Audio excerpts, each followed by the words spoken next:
gave Trump a raving endorsement at his campaign rally in that swing state. Just take a listen.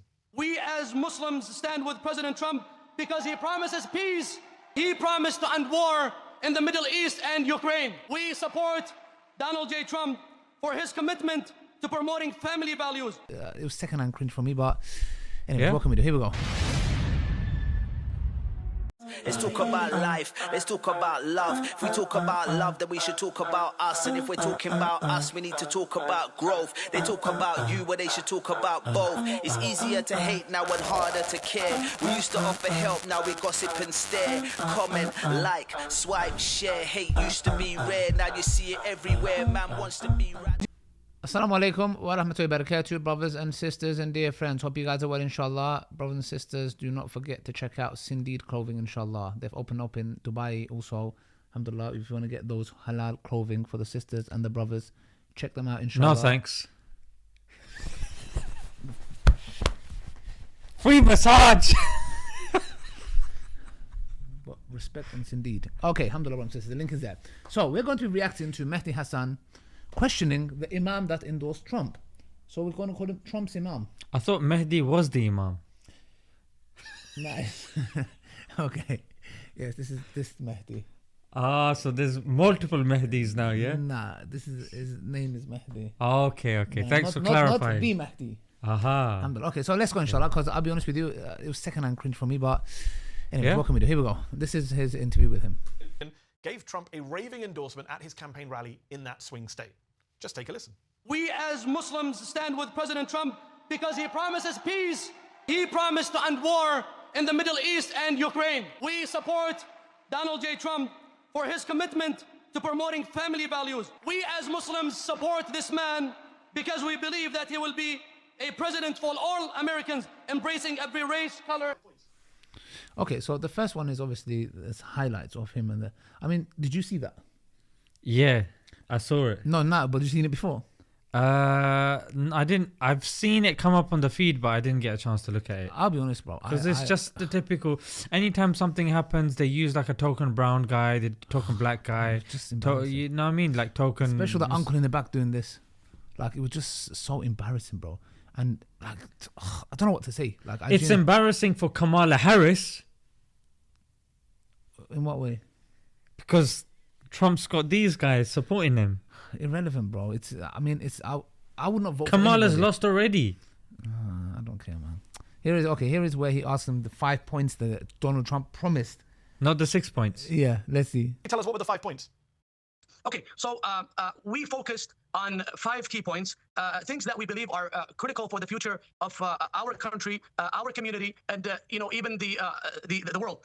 President Trump did not just hear these points; he fully acknowledged and committed to each one of them. So what happened on stage, Mehdi, was really a public acknowledgement of this, I would say, historical agreement. Imam, because time is short, just briefly tell us what are the 5 points, just briefly for our viewers. Okay. So Mehdi, and allow me to say this. I mean, I'm surprised that you did not see the video, and yet on X you posted that this is madness. I don't know based on what you judged that me and my colleagues, all of these imams that endorsed Donald Trump, that this is madness, and also you reposted some of the posts that were attacking us personally. So I'm surprised because because hold on, if you're going to bring up my post, that was about your speech, and we played your speech to the viewers before it began. In your endorsement speech for Donald Trump, you said that Trump, quote, promises peace, specifically in the Middle East and Gaza. This is a man who, when he was president, gave Israel whatever it wanted. He moved the embassy to Jerusalem. He legalized the illegal annexation of the Golan Heights. Since the genocide began in Gaza, he said he would let Israel, quote, finish the job. He's told Netanyahu, quote, do what you have to do. His son-in-law, Jared Kushner, has said that Israel should expel Palestinians into the desert. So I do believe it is madness to say that Donald Trump promises peace when he doesn't promise peace. Trumpstein. Okay, so Benjamin Trump. What'd you make out of that? Big up to all the people that didn't believe in Trump. Yeah. Yes, literally. Yeah, bro, it's just so cringe. I mean, these videos aren't even worth watching. Anytime something happens, like Keir Starmer did the same thing in his elections. He goes to the mosque and there's some imam that's representing some corner of the community that comes out and wants to favor these people because they're having a conversation and they're overruled by them and wants to endorse them. Bottom line is we shouldn't be endorsing either of the two candidates. They're both equally crap. Yeah. The left wing, right wing, they're both wings of the same bird. Yeah, the American eagle. That's what it is. That's the bottom line. Well, I mean, yeah, I mean, to me, it's like one of the signs of the hour is that people who will be in power will be liars and they will be believed. A truthful person will not be believed and a liar will be believed. So to me, it's like seeing that, you know. And another thing is like the Prophet ﷺ said that a time will come where all nations will come together, and it just shows how weak we've become that we would even believe someone like Trump, who's a compulsive liar, you know, he's just lying continuously. So, I mean, what else can you say to that? You know, what else can you say? I think it's a very good lesson for us as well. Of course, we're supposed to, you know, love our leadership, respect them. However, it also goes to show that just because you're an imam, it doesn't mean that you're infallible. And it's very important that we're cautious with who we take knowledge from. And not just because, he's got a beard, or I found him in the mosque, or she wears a hijab, you know, they say inshallah and mashallah, therefore, you know, I can marry them, or therefore I should follow them, or therefore, you know, I should, you know, I can blindly just, you know, go behind what they're saying. I mean, not for average people. Yes, if someone's passed away and you know their life is clearly in front of you, then of course follow away. However, if someone is alive and you know you're not paying attention, most of your time is spent at work, and you come and you know this is an example. Exactly. I mean, but let's see. There was the third point now where he's kind of questioning one. Yes. So the 5 points are: number one, to end the war in the Middle East, especially in Gaza, and also to end the war in the Ukraine. That's number one. And we think this is crucial. This is very important. And because we as Muslims, I went as an imam and we approached him as an imam, and we think that, you know, the religion of Islam is all about peace. And this is what I said in the video. So we got number one. I'm just going to hurry you along because we won't have time to do an interview. Just tell us what 2, 3, 4, 5 are. Okay. Number two is that he promised, or actually, we demanded that, you know, that he will protect, you know, the family values, especially when it comes to curriculums and school, which he made that clearly in his speeches and also in his meeting, you know, the meetings that he has privately or publicly. And also, number three, that he will include Muslims, he will be inclusive, and he will include Muslims in his cabinet. He will include Muslims in his administration. That's number three. Number four is that he will he will fight Islamophobia. And number five, I think, and number five, we mentioned things that we agree with the rest of the American people, you know, to have a strong economy and to have also strong borders. So you made the point. So everyone's heard those are the points. They're very admirable points to put forward. But let's just deal with the substance of the biggest one, the war. How can you say he's a peace candidate or believe he wants peace when he has not called for a ceasefire? He has not called for restrictions on arms sales. He said the exact opposite. He says Netanyahu should be killing more people with less restrictions. Let's have a listen to what Trump says publicly, not what he promises you privately. Have a listen to what Donald Trump said the other day. Can we play the clip? He's doing a good job. Biden is trying to hold him back. He probably should be doing the opposite, actually. I'm glad that Bibi decided to do what he had to do. So Trump is saying that after 42,000 deaths in Gaza, 16,000 kids killed, Biden has held Netanyahu back, and he shouldn't have held him back, that he's encouraging Netanyahu not to listen to any restraining words from Biden, and that he's praising Netanyahu for what he did. And this is the man you're endorsing as the peace candidate? I don't get it. Okay, look, Mehdi, I haven't claimed that President Trump is a saint or infallible. No, you claimed he's a peace candidate. So let's just talk about that. How is he the peace candidate? Hold on. That's why he said, and even in my endorsement, I said, we as Muslims, you know, I was talking about my colleagues on stage and also those people who trust us and those people that we represent, which are many, by the way. And we said that we are with him because he promises peace. And today, by the way, he posted that he will work, you know, when it comes to Lebanon, he will do everything that... With respect, Imam, you keep saying he promised this. This is Donald Trump, a man who's lied for 9 years. He's broken every promise he's ever made. He told coal miners he would save the coal mines. He didn't save the coal mines. He told people at the border he would build a wall in Mexico, and Mexico would pay for it. So I'm just wondering, are you being conned, Imam? You're just believing anything he says. Listen, what is the other party offering? I'm not here to defend the other party. You don't have to vote for the Democrats either. I'm just wondering why you're... You could vote for Jill Stein, Imam. You could vote for Jill Stein. Hold on. Your stance and your position now from Donald Trump is based on 9 years of watching him say and do things. Hold on. I mean, what do you make of that, bro? I mean, like I just see him just kind of stuttering, and like it's like he knows he shouldn't have done that. I think factually, Mehdi seems more on point with this, that you're taking the word of somebody who for 9 years has been lying, doesn't have a good track record. Look at the sort of stuff that he's saying and uttering. They all go against him. So just because he's made you a few promises, says he's going to do this, when he clearly doesn't have a track record, are you being conned? Yeah. And I'm inclined towards saying yes. I think he is being conned.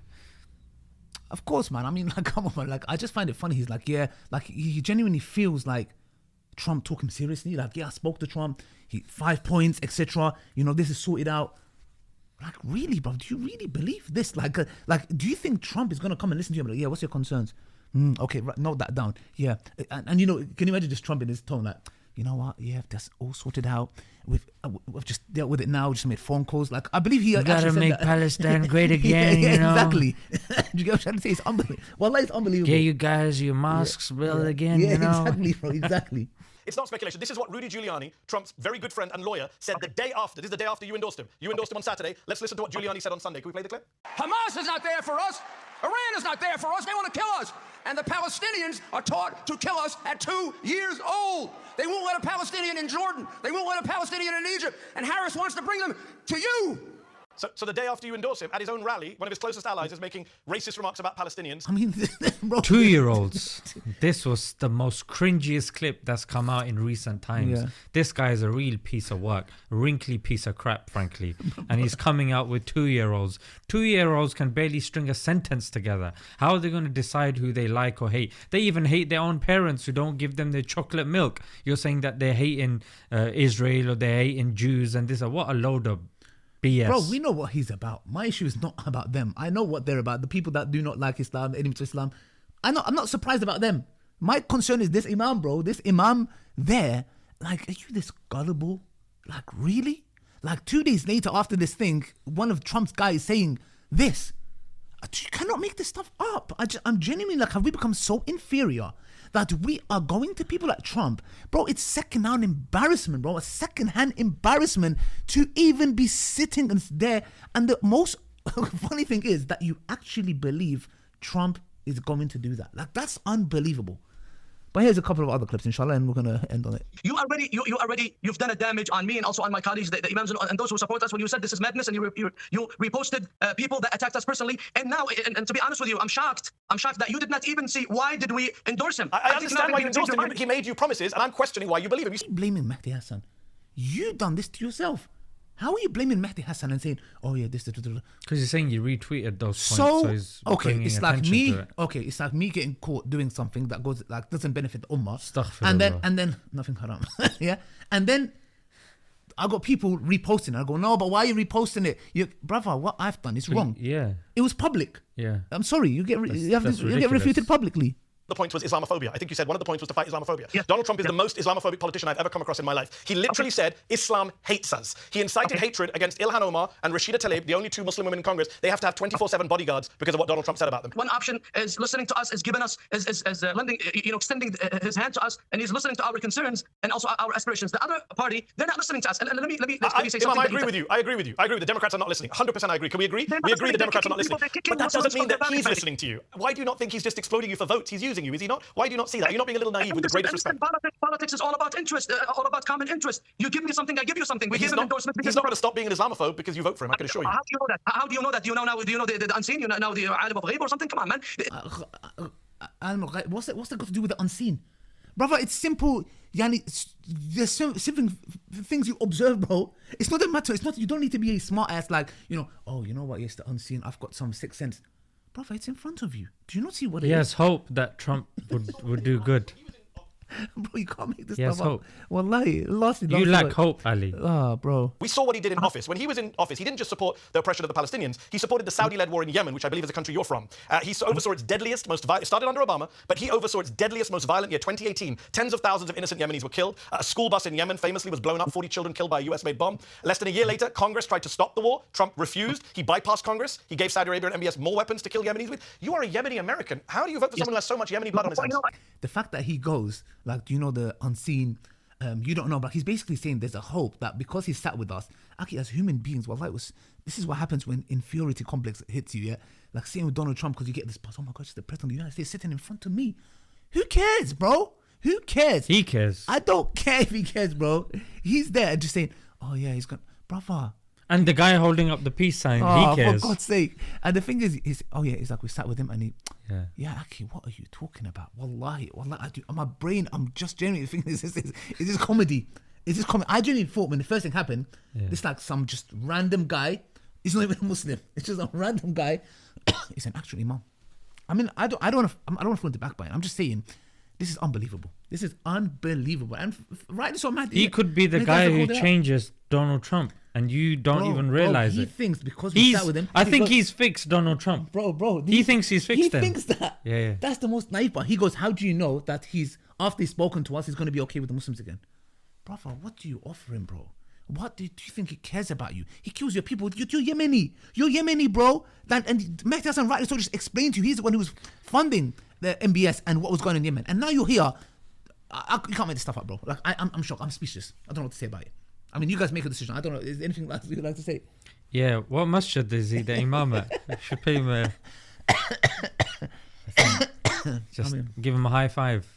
Give him the peace sign. What could you say? Alhamdulillah. But yes, brothers and sisters, I hope you guys enjoyed this as much as we did. But assalamu alaikum wa rahmatullahi wa barakatuh. Wa alaikum assalam.